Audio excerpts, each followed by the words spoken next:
temos todos aqui um tempo de desafio. Você saia daqui desse culto incomodado. Este hoje é o meu objetivo. Porque é necessário de vez em quando sermos incomodados, né?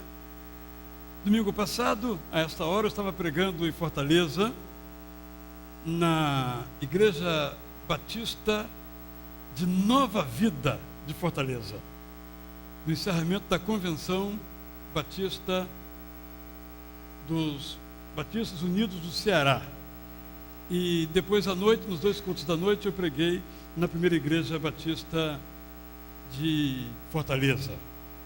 Foi muito bom. O ruim foi eu não estar aqui, né? Perdi aquele banquete com o pastor Shed, pastor Itamir, perdi à noite o recital do coro masculino, cantado Filho Pródigo, mas alegremente aqui me encontro nesta manhã. E na sexta-feira anterior, melhor, na quinta-feira anterior à minha ida para Fortaleza, eu estive na Bienal do Livro, Bienal Internacional do Livro em São Paulo. E lá, a editora e eu fizemos o lançamento da minha série de livros para crianças, intitulada Era uma Vez na Bíblia. São 6 volumes, em que cada um deles eu conto uma história da Bíblia. Eu começo com o mundo de Deus, a história da criação, o jardim diferente, a história da queda, o arco-íris do vovô, a história do dilúvio, o sorriso de Sara, a história do nascimento de Isaac, o homem que gostava de enganar, a história de Jacó ou Israel, e os 12 irmãos, a história de José do Egito e seus irmãos. Cada volume tem 32 páginas. A obra de arte magnífica foi feita pela Ingrid Barros Neves, nora aqui do nosso casal Denise e Leonardo de Barros Neves, mora ela com sua família em Curitiba. Ficou um trabalho realmente muito bonito. E eu disse e repito, eu esperei 26 anos para ver essa série de livros publicada. Escrevi-os quando a minha filha tinha 2 anos de idade.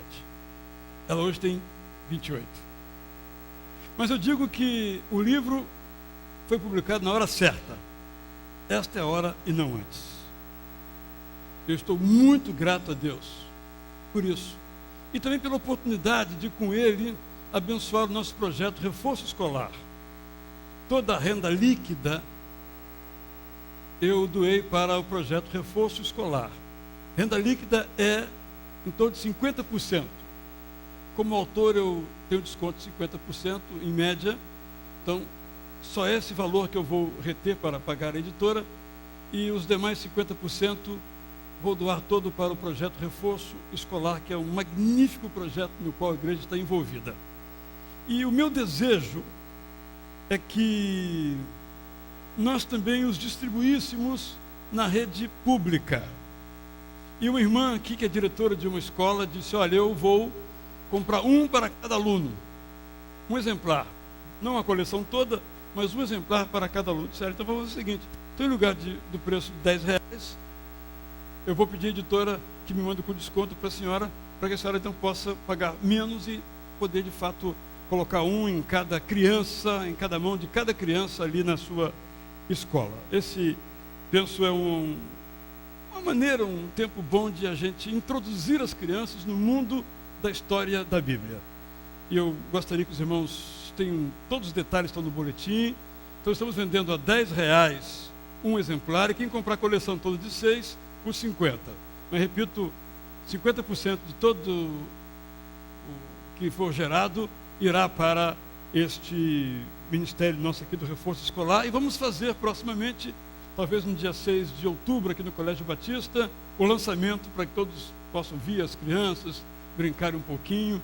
Na Bienal me obrigaram a contar uma história, eu não sei contar história para crianças, já desaprendi, né? Quando eu era pai de criancinha eu sabia, mas agora eu contei a história para as crianças. Foi uma festa, estão as fotos lá no meu Facebook, quem tem acesso pode ver lá algumas fotos que foram feitas. Então estou muito feliz com esse momento da minha vida e quero compartilhar essa alegria com os irmãos, para que esse livro possa, de fato, ajudar pessoas, algumas a se tornarem escritoras. Eu dediquei lá a todas as crianças da Bienal que receberam um livro como doação da editora, eu coloquei a fulano de tal, futuro escritor ou escritora, porque é assim que começa. Eu comecei quando ganhei um livro, Caçados de Pedrinho, de Monteiro Lobato.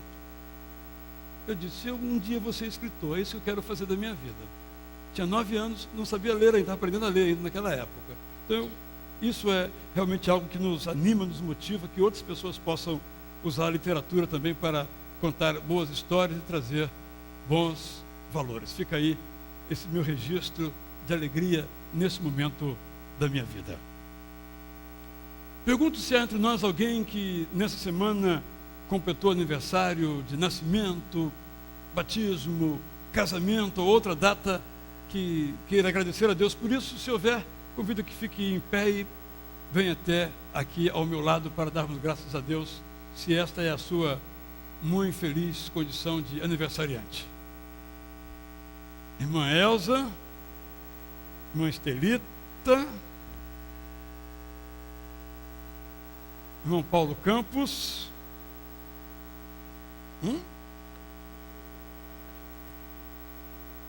é a última que ele vem, disse ele. Vai trocar de igreja? Também não. Mas é que vai parar de celebrar. Vai parar de celebrar. No ano que vem, você vai voltar. Aí você diz que é a última de novo. Irmã Eloá também. A todos os nossos parabéns, né? Ficamos muito felizes com esse momento da vida de vocês. Quero chamar aqui o Eric, filho, e a sua mãe e os seus irmãozinhos. O Eric está aqui porque ele recebeu de Deus uma grande bênção. Ele está indo passar 10 meses na Espanha, em Alicante, como parte de um projeto científico da sua universidade. Ele vai passar lá, aprender espanhol, vai voltar falando espanhol perfeito, né? Espera, né? E vai conhecer outras pessoas. Não arranje namorada por lá. Tem que arranjar aqui, ok? Mas se arranjar lá, Deus sabe todas as coisas. Não, está prometendo que não vai arranjar. Estou ouvindo que ele não vai arranjar namorada lá, hein? Se ele voltar como espanhola, não cumpriu a promessa. Eric, que Deus abençoe você lá e que seja um tempo bom, né? Saudade para irmãzinho, irmãozinho, mamãezinho, papaizinho, que hoje não pode estar passando de trabalho. Nos alegramos muito. É muito bom a gente ver os jovens crescendo, se desenvolvendo, buscando novos caminhos, horizontes para a sua vida. Isso nos deixa muito felizes, muito contentes. Alguém mais tem algum motivo de gratidão a Deus? Se tiver, vem aqui. Vamos então agradecer a Ele, porque Ele que permite essas coisas, nos dá esses dons, né? Temos aqui o Luiz Paulo, que é artista, sempre expondo as suas obras. E isso, o quadro dele foi selecionado, está no Museu Nacional de Belas Artes. Não tem quadro nenhum meu lá. Também nunca pintei, né? E você, qual é o seu motivo de alegria?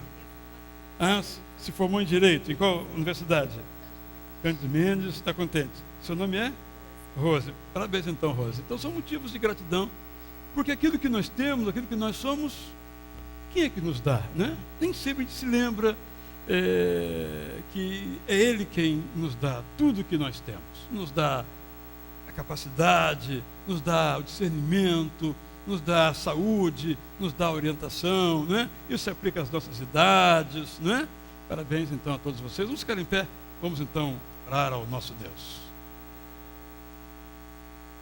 E depois da oração, quem quiser vir aqui dar um abraço no Eric, ele viaja, que dia, Eric? Sábado que vem, né? Quem dá um abraço aqui nas nossas aniversariantes, no nosso aniversariante, e do Luiz Paulo, enfim, podem vir. Vamos orar então.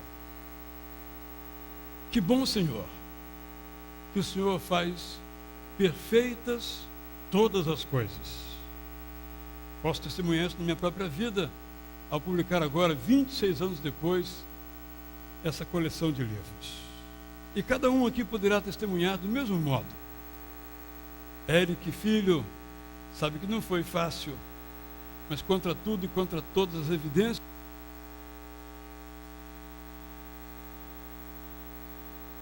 damos graças a Deus, então, por isso, nossas irmãs que completaram o aniversário de nascimento, nosso irmão Paulo também, seu filho, a Vitória no campo das artes, nossa outra irmã na sua formatura. São motivos que nós te agradecemos. Rogamos então pelo Eric, que o Senhor o conduza em todo aquele tempo ali em Alicante, na Espanha, levando-o, mantendo-o lá e trazendo-o bem para a sua família, para os seus irmãos em Cristo. Damos-te graças pelos irmãos que completaram mais um ano de vida. Que o Senhor acrescente daqui a 12 meses o mesmo motivo de gratidão a Ti pelo dom da vida renovado. Senhor, essa é a nossa oração de gratidão. E fazemos isto em nome de Jesus. Pode vir então e abraçar. Eu vou dar logo o meu aqui. Parabéns. Parabéns. 50 anos de Itacuruçá. Deus Pai é o Criador e sustentador da minha vida. Vamos ler assim? Deus Pai é o Criador e sustentador da minha vida. A leitura que vamos fazer agora se encontra no livro de Salmos, e eu gostaria que os irmãos se colocassem de pé para todos lermos juntos, conforme o nosso informativo. Grande é o Senhor e digno de ser louvado, sua grandeza não tem limites. Todos os dias te bendirei e louvarei o teu nome para todo sempre. Eu te louvarei, ó Senhor, entre as nações, cantarei teus louvores entre os povos.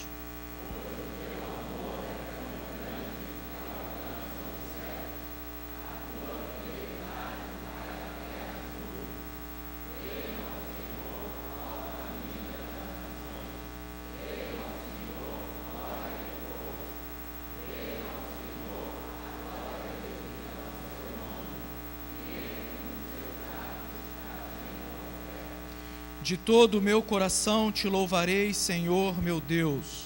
Glorificarei o teu nome para sempre, pois grande é o teu amor para comigo.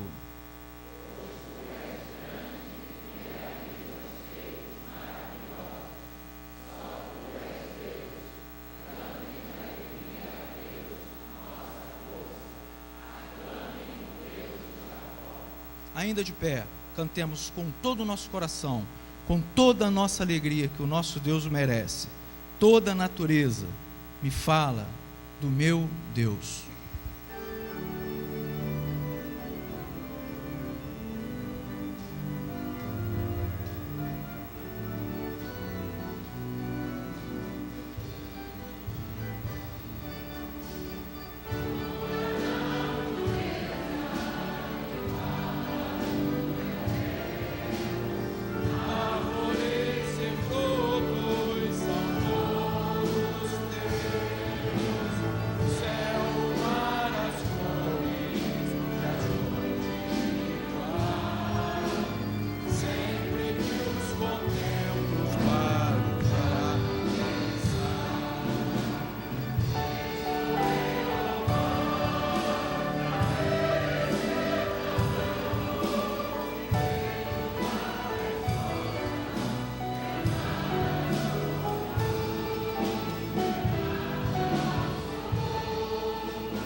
Quando nós entramos na semana e pensamos naquilo que temos de fazer durante segunda, terça, quarta, quinta e sexta, seria bom que nós parássemos e pensássemos naquilo que vivemos ou vivenciamos no domingo, ou na igreja, quem sabe num culto familiar, e pegássemos todas aquelas experiências maravilhosas, sejam do canto, seja da leitura da palavra do Senhor, e colocássemos viva essa chama para todos os dias da nossa vida.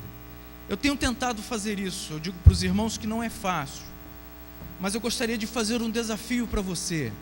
Deixe viva essa chama de alegria que nos envolve aos domingos, nos cultos, nos nossos lares, todos os dias, mesmo que acordemos com os nossos corações um tanto quanto aborrecidos, que sintamos então a chama viva do Senhor inundar a nossa alma.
Os irmãos, por favor, podem se sentar. Nós vamos participar nesse momento dos nossos dízimos e ofertas, daquilo que temos entregado ao Senhor, que é dele, temos repassado para que a obra do Senhor continue então sendo levada a tantos lugares, e às vezes a gente não tem conhecimento, noção do que as ofertas e os dízimos dos irmãos têm sido usado aqui na igreja. Numa dessas quartas-feiras eu estava ali fora e vi um grupo grande de jovens entrando, e eu perguntei ao segurança para onde eles estavam indo, e ele disse: para a aula de reforço, lá em cima. O pessoal se preparando para a faculdade, para fazer o concurso para a faculdade. Logo, o seu dízimo tem ajudado dessa forma e de tantas outras formas. Enquanto os diáconos se dirigem até a frente, nós vamos cantar esse hino, Tu és digno, e você, estando então preparado para trazer o seu dízimo e a sua oferta, poderá então assim fazê-lo. Nós vamos cantar Tu és digno.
Queremos te agradecer, Senhor Deus,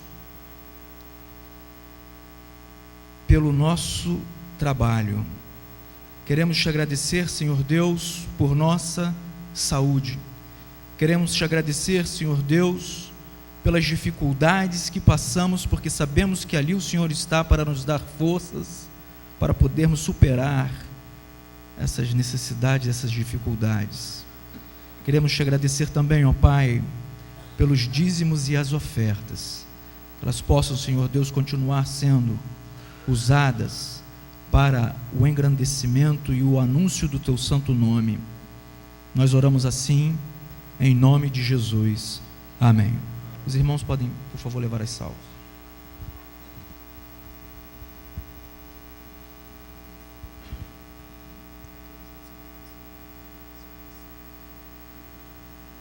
O coro vai cantar, nesse momento, o hino Se Meu Povo Orar.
A letra dessa música nos leva a pensar se de fato eu tenho orado, se de fato eu tenho me humilhado, se de fato eu tenho buscado a presença do meu Senhor. E eu gostaria nesse momento de convidar o irmão Almir para que estivesse aqui à frente.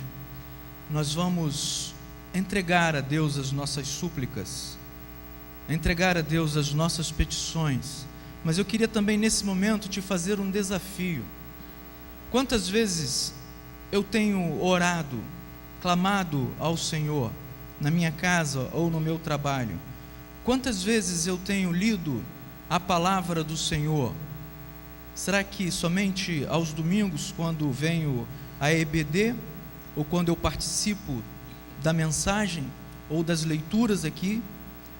Quantas vezes eu tenho reunido a minha família para, como ontem eu vi um quadro na casa de um artista plástico, e lá ele pintou uma galinha com os seus pintinhos ali, todos eles ao redor da mãe, né? Todos eles ali ao redor. Quantas vezes eu tenho colocado os meus filhos ao meu redor? Então é um momento também de não só suplicarmos ao Senhor, mas de meditarmos. Será que temos feito aquilo que Deus deseja que de fato façamos? Se você deseja então ficar em pé, se ajoelhar, chorar, por que não chorar? Clamar ao Senhor com humildade, clamar ao Senhor com um sentimento de sinceridade. Faça, então. Nós vamos ler esse texto bíblico em João 14, 16 a 7. Então estaremos cantando diante da cruz. Então você poderá se colocar em pé ou ficar conforme o irmão assim desejar. Leiamos todos juntos. E eu pedirei ao Pai, e Ele lhes dará outro conselheiro para estar com vocês para sempre, o Espírito da verdade. O mundo não pode recebê-lo, porque não vê nem o conhece, mas vocês o conhecem. Ele vive com vocês e estará com vocês. Amém? Cantemos então.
que nós temos, de que se nós nos humilharmos, de que se nós nos colocarmos diante de Ti com toda a nossa vida, com toda a nossa integridade, com todo o nosso ser, Tu nos ouves, Tu nos escutas, Tu nos respondes. É nesta certeza que esta igreja se reúne agora. Esta igreja é representada por inúmeras pessoas, cada um com o seu problema, a sua dificuldade, o seu anseio, o seu anelo. A nossa oração, Senhor, é para que respondas a este anelo. É para que venhas ao encontro do coração que está suplicando a bênção esperada para o dia a dia, para a doença, para a preocupação, para a situação difícil a ser enfrentada. Que cada coração receba esta certeza e esta convicção de que, colocando-se diante de Ti, com toda a integridade do seu ser, apresentando-se para receber, na dependência do Teu amor e da Tua misericórdia, a resposta, a certeza nos virá ao coração de que o Senhor responderá a nossa oração. Vem, Senhor, ouvir-nos. Vem, Senhor, atentar para o pedido de cada coração aqui reunido, aqui presente. E dá-nos, Senhor, a Tua bênção, a Tua paz, a Tua alegria de nos sentirmos atendidos, respondidos, encaminhados pela Tua graça e pelo Teu amor. Amém. Nós oramos assim, em nome de Jesus. Amém. Amém. Eu me dirijo agora àqueles irmãos e irmãs que estão conosco pela internet. Temos tido algumas sérias dificuldades. A mesa que estamos usando de som ali é uma mesa emprestada pela empresa que está consertando a outra, que não sabemos se tem conserto. Então estamos enfrentando essa dificuldade. Pedimos desculpas aos irmãos que estão conosco pela internet. Recebi várias mensagens, vários e-mails durante o primeiro culto, que abri há pouco, e peço então a vocês todos paciência e desculpa por nossa dificuldade. Não é seu problema, é nosso aqui, e as pessoas que estão aqui na transmissão e no controle principal têm procurado fazer o máximo que podem, mas o equipamento está, de fato, aquém das suas possibilidades. Quero também trazer uma palavra preliminar, antes da mensagem propriamente dita, que vai ser uma mensagem um pouco desagradável. Mas então, antes eu quero dizer uma coisa agradável. Nós vemos no boletim algumas menções a Deus. E uma delas diz que Deus é o Deus de Jacó. Eu tenho um grande sonho, não sei se vou realizá-lo, de escrever um livro sobre as metáforas da Bíblia. Porque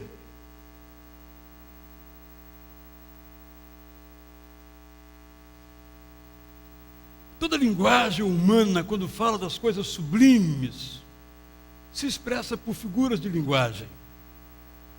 E nem sempre nós, de outras épocas, captamos essas figuras de linguagem. Mas elas são muito importantes que as captemos, porque nelas está o sentido, está o significado. Esta, portanto, é quando nós oramos ao Deus de Jacó.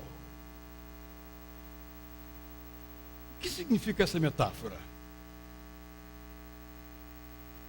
Voltemos então à história da conversão de Jacó. Ele era um trapaceiro e ele passou o seu irmão Esaú para trás, apresentando-se como sendo o primeiro primogênito do seu pai Esaú, gargalhada, nome dele, seu significado original, quando quem nasceu primeiro, embora fossem gêmeos e tinha o direito da primogenitura, era o seu irmão Isaque, o vermelho. Esaú, o vermelho. Edom, vermelho. eis que ele então, para não morrer, foge. Como acontece conosco, guardadas as devidas proporções.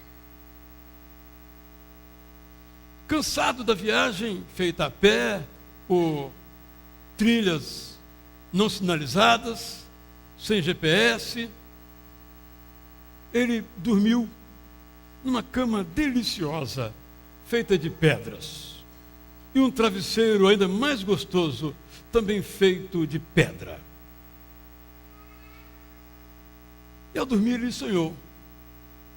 Ele sonhou que aquelas pedras sobre a qual estava deitado começaram a ser erigidas uma após outra em direção ao céu.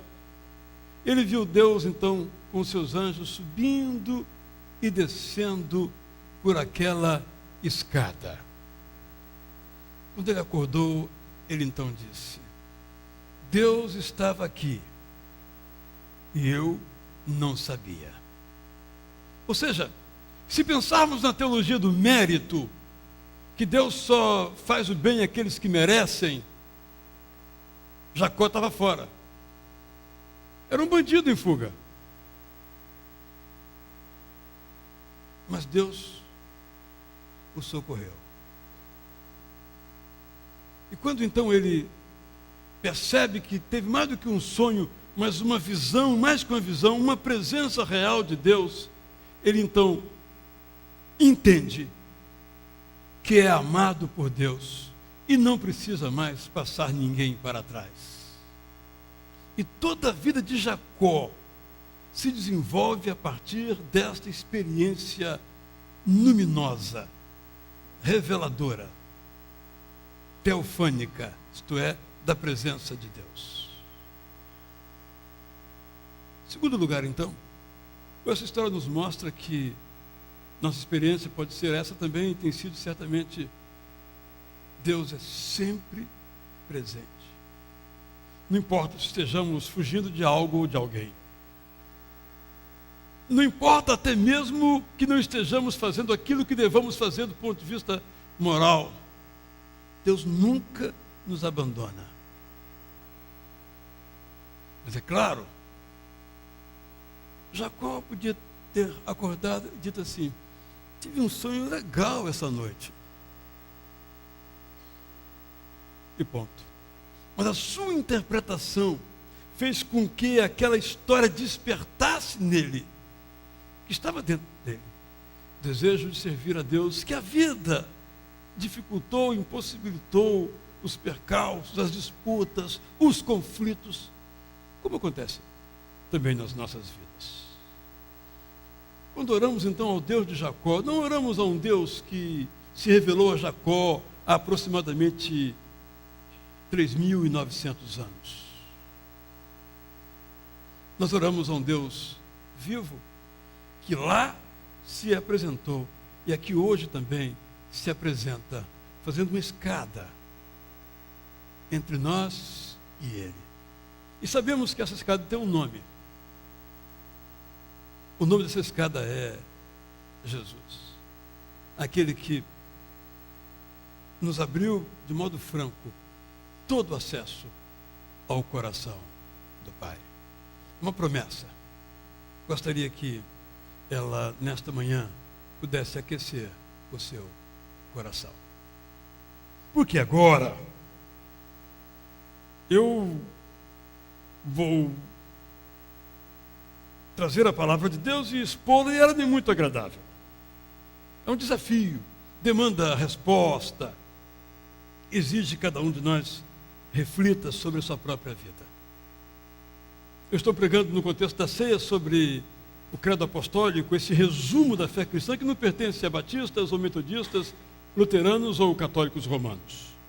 É um resumo que os cristãos foram fazendo ao longo de alguns 4 séculos até chegar à forma que nós temos hoje. Prego sobre isso geralmente no culto da ceia. No domingo que vem não teremos ceia, vamos ter aqui o culto cívico, nos 2 cultos da manhã, primeiro e segundo, e o coro preparou essa peça bonita de Schubert de 1820 aproximadamente, quando foi composta junto com outras peças, que traz esse credo com algum acréscimo que Schubert fez por razões melódicas, e que tem uma mensagem muito inspiradora e muito bonita. Vamos então ouvir agora, sabendo que vamos nos deter numa das linhas desse credo que diz: eu creio no Espírito Santo.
Creio no Espírito Santo. Na sua música, Schubert acrescentou uma frase do credo niceno, credo de Niceia, que fala sobre a natureza de Jesus.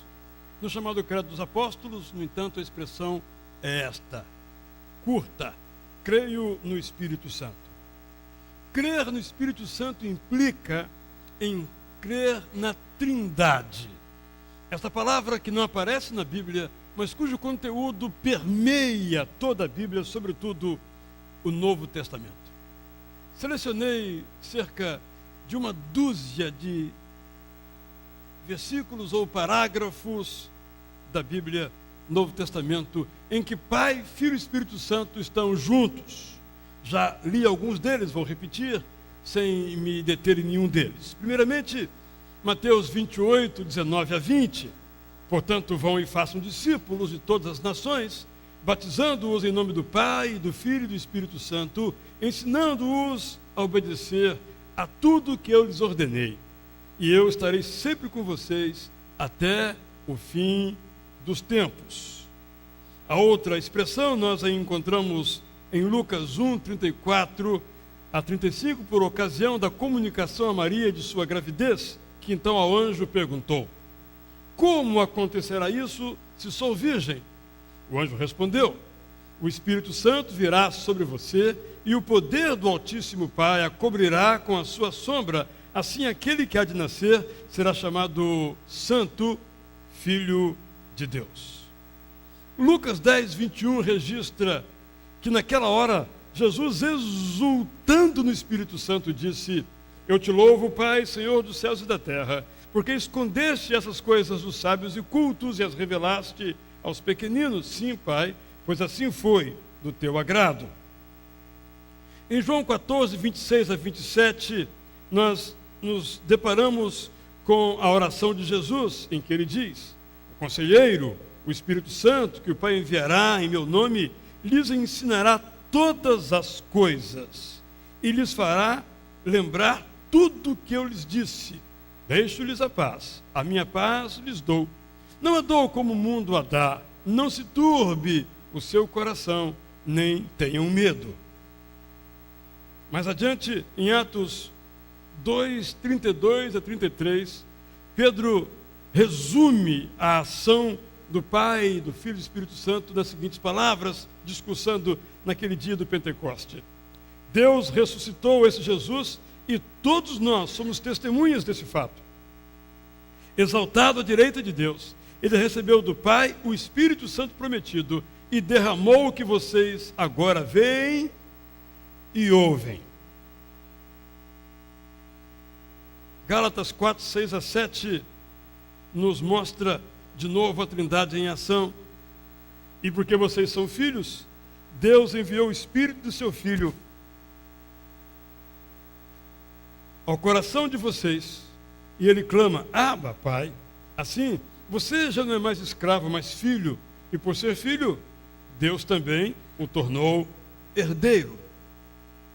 2 Coríntios 13, 13 registra a bênção apostólica: a graça do Senhor Jesus Cristo, o amor de Deus e a comunhão do Espírito Santo sejam com todos vocês. Em Romanos 8, 11, então, nós começamos a encontrar o desafio que é ter recebido em nosso coração esse Espírito Santo. Romanos 8, 11. E se o Espírito Santo daquele, isto é, Deus Pai, que ressuscitou Jesus dentre os mortos, habita em você, se o Espírito habita em vocês, aquele que ressuscitou a Cristo, isto é, Deus Pai, dará vida a seus corpos mortais por meio do seu Espírito Santo que habita em vocês. Então, qual é a consequência? Vamos ler então agora Efésios 4, 29 a 32.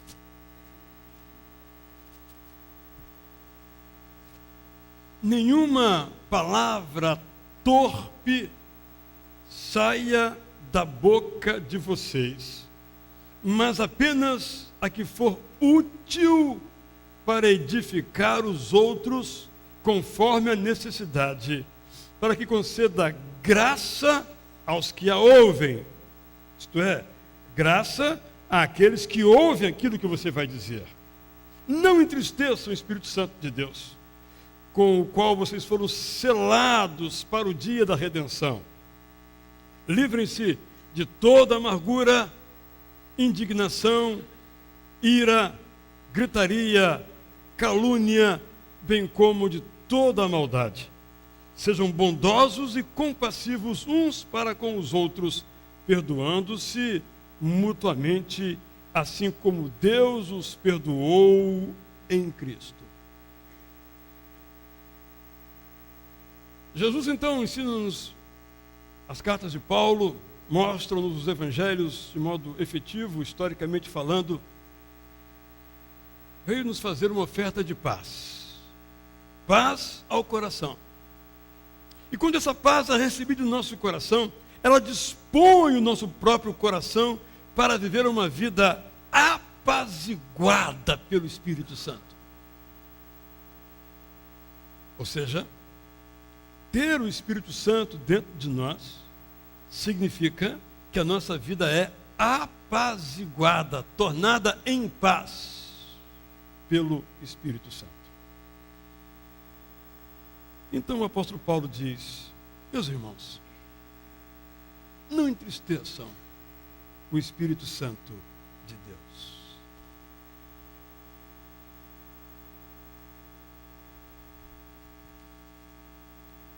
Essa expressão contém algo sobre a natureza do Espírito Santo.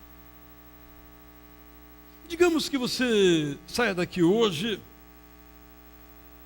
e vá a um restaurante e tem uma fila. E nessa fila, um desconhecido passa você para trás e entra na sua frente. Você fica aborrecido, você fica irado, mas você não fica triste.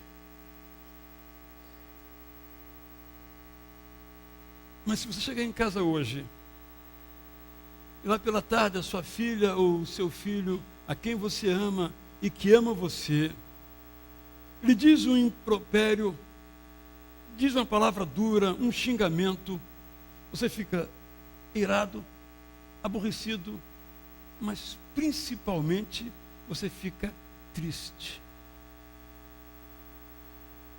O Espírito Santo então se entristece conosco quando nos comportamos do modo que ele descreve, proferindo palavras torpes, caluniando, gritando, ofendendo. Por que o Espírito Santo fica triste? É isso que o apóstolo Paulo nos diz, porque ele nos ama. E quando nós fazemos essas coisas que o desagradam, nós o entristecemos, porque entristecemos a alguém que nos ama. Infelizmente, quase sempre é assim, né? Nós somos mais duros com as pessoas mais próximas. De igual modo com o Espírito Santo de Deus. É impossível que entristeçamos a alguém que não nos ama. Como não podemos ser entristecidos por pessoas que não nos amam? Portanto, a afirmação de que o Espírito Santo se entristece conosco é uma indicação da presença deste amor do Espírito Santo para conosco. Ao mesmo tempo é uma palavra dura, ao mesmo tempo é uma palavra suave. Nós somos amados pelo Pai, pelo Filho e pelo Espírito Santo. Como é que eu entristeço o Espírito Santo? Como é que você entristece o Espírito Santo? Vou dar algumas sugestões, mas há muitas outras possibilidades, infelizmente. Somos criativos nesta área. Nós entristecemos, à luz desse texto, o Espírito Santo, quando nós permitimos que o nosso pensamento nos leve a dizer palavras que não edificam, antes destroem. Digamos que na sua frente aí esteja alguém conversando. Digamos, não é o caso, não estou vendo nenhum caso aqui, é só ilustração. Às vezes acontece, não é verdade? Infelizmente. Aí você fica irritado, se for alguém que você conhece, fica triste. O cara vem aqui para a igreja para ficar conversando. Aí você então fala com essa pessoa. Qual é o critério? Se aquilo que você vai dizer for edificar a essa pessoa, perfeito. Se não for edificar essa pessoa, vai entristecer a essa pessoa e ao Espírito Santo. Onde eu quero chegar com isso? É muito comum, estamos aqui numa roda, 3, 4 pessoas, falando sobre qualquer assunto. Passa alguém do nosso conhecimento e automaticamente o nosso pensamento gera uma ideia. Baseado na informação, baseada na relação até agora, nossa cabeça gera uma ideia. Por exemplo, essa pessoa não presta. Ou essa pessoa se veste muito mal. Ou esta pessoa A, B, C ou D. Gerou o pensamento. Nós então nos voltamos para os nossos amigos aqui, então dizemos: olha, esta pessoa.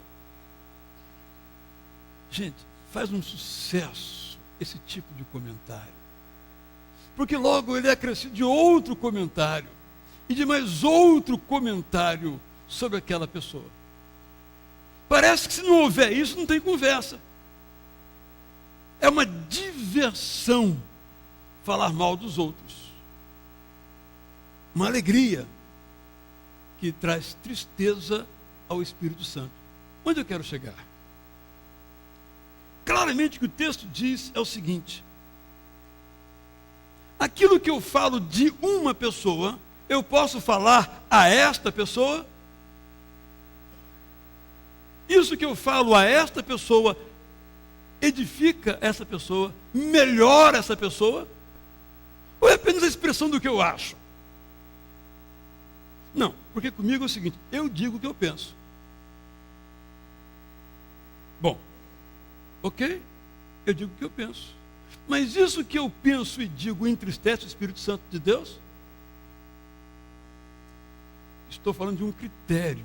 Porque eu tenho dito nas mensagens que ter o Espírito Santo dentro de nós não é algo subjetivo, mas é objetivo. E esta objetividade se materializa, se corporifica, se torna prática na nossa vida. Estou dizendo, portanto, que há um critério no uso de nossas palavras. E o critério é dizer aquilo que edifica, porque aquilo que não edifica é torpe. Não é só palavrão que é torpe. Às vezes um palavrão é menos torpe do que um comentário mordaz sobre uma pessoa. No sentido que os males que provoca, às vezes, são menores. Um palavrão às vezes provoca riso. Mas um comentário ácido, mordaz, provoca morte. O critério, portanto, é este. Eu tenho o Espírito Santo dentro de mim. Aquilo que eu falar deve ser para edificar. Deve vir de uma motivação para ajudar. Assim mesmo na hora certa. Porque se alguém está com raiva e você profere até um pensamento sábio, até santo, para alguém que está com raiva na hora da raiva, ninguém escuta quando está com raiva. Apenas a raiva aumenta. E às vezes a gente sabe, se eu falar tal coisa, ela fica mais irritada ainda e eu vou mostrar que eu sou santo, que ela é pecadora. Não é verdade, meus irmãos? Não, com os irmãos não, eu falo de mim. Portanto, nós entristecemos, repito, o Espírito Santo, quando permitimos que o nosso pensamento nos leve a dizer palavras que não edificam, não acrescentam nada. Segundo, nós entristecemos o Espírito Santo quando nos deixamos levar pelo estilo que nos rodeia. Quando nós fazemos o que todo mundo faz, como se não tivéssemos o Espírito Santo residindo em nós. Se alguém que não tem o Espírito Santo me bate, eu que tenho o Espírito Santo reajo. Às vezes, com proporção desmedida em relação ao que me foi feito. Tenho eu o Espírito Santo? Portanto, ter o Espírito Santo é algo, repito, objetivo e não meramente subjetivo. Nós entristecemos o Espírito Santo quando nós, em nossas atitudes, nós não exalamos o fruto da bondade, porque o Espírito Santo em nós nos torna pessoas boas, pessoas que nós não somos. Por isso, na lista dos dons sobre os quais vamos meditar mais adiante nessa microsérie, nos fala de bondade, benignidade, mansidão, paz. É isso que o Espírito Santo produz em mim. E só não produz quando eu não quero. Quando eu não quero. Em terceiro lugar, nós entristecemos o Espírito Santo de Deus quando nós não nos perdoamos uns aos outros. De novo, é algo prático. Perdão não é algo abstrato, metafísico, nefelibático, nas nuvens. Eu perdoo ou não perdoo. Não é perdoar quem merece. E qualquer um faz. O Espírito Santo não precisa me dizer. Qualquer um vai fazer, é lógica. Mas perdoar quem não merece ser perdoado, isso é o Espírito Santo em nós. Mas sobre perdão eu vou me ocupar ainda no próximo mês. Nós somos muito desiguais. Quando alguém me ofende, é o fim do mundo.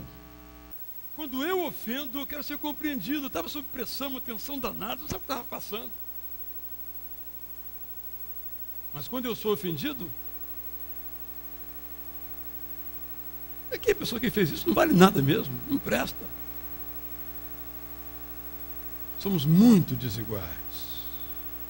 Por isso, a oração de Jesus Cristo é: perdoa as nossas falhas, ou faltas, ou dívidas, ou pecados, assim como nós somos perdoados. Mas aqui eu quero descer um pouco mais, porque está ficando evidente em tudo que eu falei aqui agora, que não há menção a nós não oramos, nós não lemos a Bíblia, nós não demos o dízimo como algo que entristece o Espírito Santo. É claro que entristece, mas o texto não fala de nada disso. O texto fala de relacionamentos, que é onde nós crescemos, onde nós afundamos. Nós nos relacionamos o dia inteiro. Tudo na nossa vida é relacionamento. Portanto, é o lugar onde nós alegramos ou entristecemos o Espírito Santo. Nós temos dificuldade em conviver com as pessoas, porque algumas nos irritam, algumas nos sabotam, algumas parecem que querem ver a nossa desgraça. Então, só tem uma maneira de enfrentar essas pessoas: temos que reagir. Não podemos deixar barato.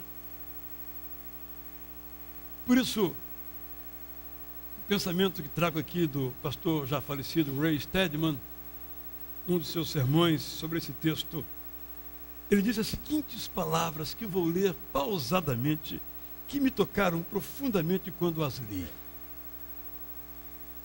O lugar para começar a resolver os nossos relacionamentos nossos conflitos, não é com a outra pessoa, mas é com Deus. O nosso relacionamento com o nosso irmão refletirá o nosso relacionamento com Deus. Um dos homens que eu mais admiro na Bíblia é José do Egito. E eu me ponho no lugar de José do Egito. Meus irmãos me vendem. Os meus irmãos tentam me matar. Os meus irmãos me tiram da minha casa. E Deus um dia me dá os meus irmãos de bandeja na minha mão. José, agora é a sua vez, cara. Esses teus irmãos não valem nada. Mas como eu sou bondoso, José, eu entreguei na sua mão. Ó, faça o que você quiser. Justiça, José, eu estou com você. Deus não disse isso. E nem José fez isso. José disse apenas, olha, não foram vocês que fizeram isso. Não foram vocês que me mandaram para cá. Foi Deus. É isso que o autor Ray Stedman está dizendo. O relacionamento naquele momento crítico de José com os seus irmãos era fruto do seu relacionamento com Deus. Por isso ele disse, que bom, estamos todos aqui, de novo nossa família reunida. Foi Deus quem fez isso. Vamos nos alegrar. Nenhuma vingança, nenhum rancor, nenhum rancor.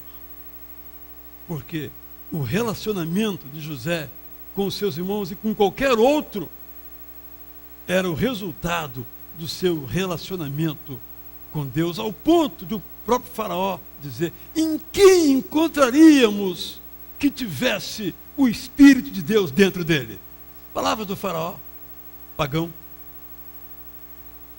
Portanto, o problema vertical deve ser tratado antes do problema horizontal. Não entristeçam o Espírito Santo de Deus. Este é o lugar para começar. Os nossos relacionamentos interpessoais são consequência e não causa. A chave dos nossos relacionamentos para que sejam bons está no nosso relacionamento com Deus, em cuja presença devemos viver. Então, o critério para bem nos relacionarmos uns com os outros está dado. Este meu gesto vai alegrar ou entristecer o Espírito Santo? É um critério simplíssimo, mas dificílimo. Que eu quero é me alegrar.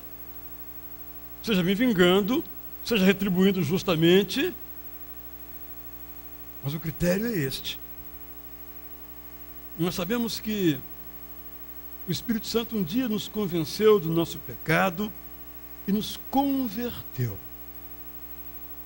A partir daí, então, o Espírito Santo começou a nos transformar. Mas nós precisamos desejar esta transformação. Quando recusamos ser transformados pelo Espírito Santo, nós entristecemos o Espírito Santo. Nós alegramos o Espírito Santo quando aceitamos a supervisão dele, o modo de ele agir sobre as nossas vidas, a direção dele sobre as nossas vidas, de tal modo que a nossa velha natureza seja dominada pela nova natureza dominada pelo Espírito Santo. A nossa velha natureza é feita de palavras torpes. De novo a lista do apóstolo Paulo, amargura. Você tem raiva de alguém? É a sua velha natureza. Você gosta da sua velha natureza? Indignação, ira, gritaria, calúnia, rancor, tudo isso é fruto da velha natureza. E quando essa velha natureza toma o lugar do nosso coração, apertando contra a parede o Espírito Santo de Deus, ele fica por nos amar, triste. Paulo, em 1 Tessalonicenses 5:16 a 21, que vamos depois tratar, nos diz então o que alegra o Espírito Santo. E nesse texto de Efésios 4, ele diz que nós alegramos o Espírito Santo quando a bondade e a compaixão são o compasso da nossa vida.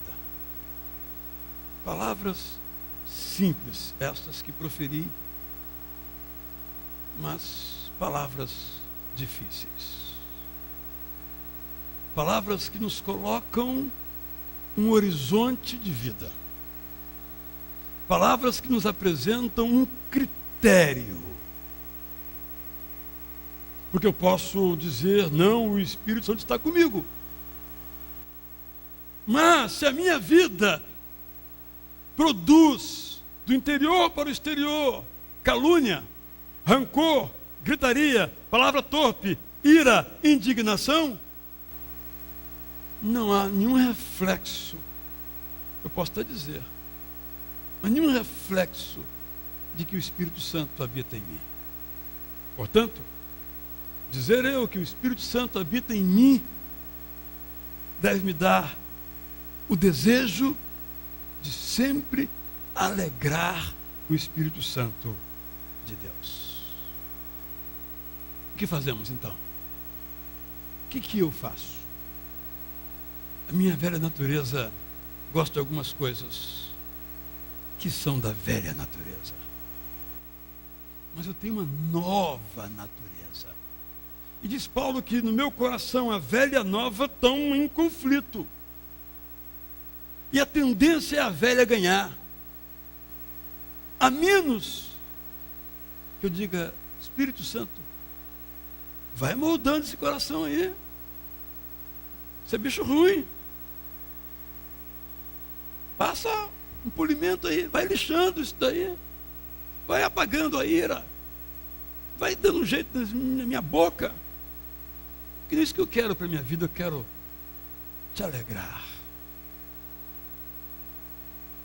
Meu desejo, meu irmão, minha irmã, que esta seja também a palavra que reja a sua vida. Eu quero viver, a expressão é essa, para agradar a Deus. Encontramos aqui especificamente uma área. Eu quero viver para alegrar a Deus, o Espírito Santo. Palavras santas, palavras sábias, palavras que trazem vida. É assim que o Espírito Santo nos vivifica, nos torna vivos, que é o que nós queremos. Tantas vezes nós pedimos para que Deus nos mande um avivamento espiritual. É este. Uma pessoa, homem ou mulher, criança, junior, adolescente, jovem, adulto, que tem um desejo só na vida. Negativamente, não entristecer o Espírito Santo. Porque, meus irmãos e minhas irmãs, nós sabemos o que entristece o Espírito Santo. Por isso, Amós diz o seguinte, na versão A Mensagem: vocês foram escolhidos por mim, diz o Senhor, o Eterno. Logo, a sua responsabilidade é maior. Quem não tem o Espírito Santo não tem responsabilidade. Mas quem tem, conhece, sabe que não pode entristecer, não quer entristecer e vai fazer isso. Quando você faz algo, você que é casado, noivo, namorado firme, e ela não gosta, falamos aqui de homens em relação às mulheres, você fica muito triste. Eu não queria falar isso, meu amor, me perdoa, não foi minha intenção. O que eu posso fazer para reparar? Fica muito ali melosinhos, né? Para ver se tudo fica bem de novo. De igual modo com o Espírito Santo. Entristeci, eu sei que eu entristeci. Eu olhei o que não devia olhar. Eu falei que não devia falar. Eu pensei que não devia pensar. Oh, meu Deus, me perdoa. Mas isso há que ser um desejo do nosso coração. Porque fora disso, diz Paulo mais fortemente no texto que vamos nos ocupar dele hoje à noite, nós vamos apagar o Espírito Santo. Que palavra pesada dentro de nós. Nós podemos apagar, mas quero terminar com esse convite. Vamos alegrar o Espírito Santo. Vamos demonstrar aquilo que está no nosso coração: bondade e compaixão. E vamos colocar como critério para que todo gesto nosso em nossos relacionamentos sejam gestos que edificam. Vou falar sobre alguém, edifica? Vou falar a alguém, edifica? Vou fazer tal coisa, edifica? É uma caminhada que, para tanto, Deus nos abençoe. Vamos ficar em pé, vamos orar. E depois da minha oração, o coro vai entoar uma série de breves canções, uma miscelânea, uma coletânea, um popurrí, que nos falam desse grande amor de Deus para nós. Como nossa oração. Os irmãos poderão cantar juntos. Vai ser o momento de colocarmos nos nossos lábios essa verdade que nos anima e também desafia. Senhor, eis-nos aqui. Queremos que alegrar o Espírito Santo seja o verbo que conjuguemos. Não queremos entristecer o teu Santo Espírito que derramaste por amor ao nosso coração.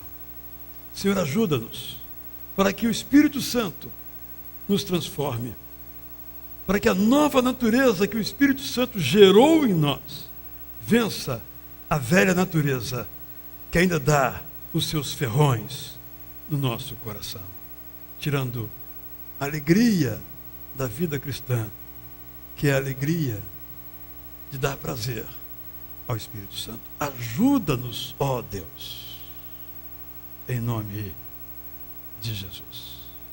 Todos podem se sentar. Vamos então participar deste canto agora. Como fizemos no primeiro culto, vamos fazê-lo também agora de uma maneira até como testemunho. Hoje nós estamos cantando como coro da igreja, na sua escala, como é o nosso costume, sem a presença de uma corista. Domingo passado, o boletim deu a notícia do falecimento da Aninha. A Aninha ficava aqui nessa primeira fileira e nossa companheira, cantando no contralto durante muitos anos, pelo menos desde o tempo que eu estou regendo o coro. A Aninha sempre estava aqui. O domingo 5 de agosto foi o último domingo que ela cantou no coro Otília Galvão, também sempre na primeira fileira. E então é o testemunho nosso agora como coro, na certeza de que a Aninha está num coro melhor, no coro no céu. Aquele ensaio, os anos que ela passou aqui conosco, com outros regentes e outros coristas, outros companheiros, ela estava ensaiando para estar neste coro excelso, neste coro eterno. O hino que nós vamos cantar, e os irmãos vão cantar conosco no estribilho, é aquele que fala da nossa esperança, da nossa alegria de vivermos no céu. Faz parte de um medley que só tem hinos sobre o céu. E é justamente este que nós vamos cantar, que tem o título Redenção. E eu gostaria que então que os irmãos cantassem conosco as duas vezes o estribilho.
na vida ali, pois veremos Jesus que na cruz venceu. Provas ele nos deu poder, bebendo aqui, oh, que ditosa esperança do povo seu.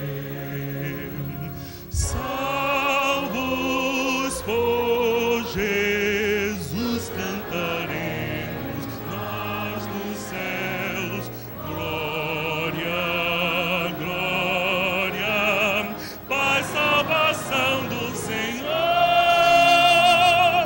Eis que todos anjos santos em véu hemos de o ver coroado,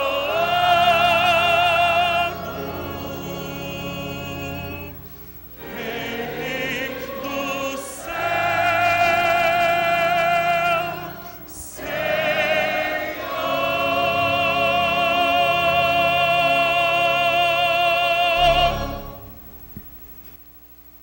Então, que agora o amor de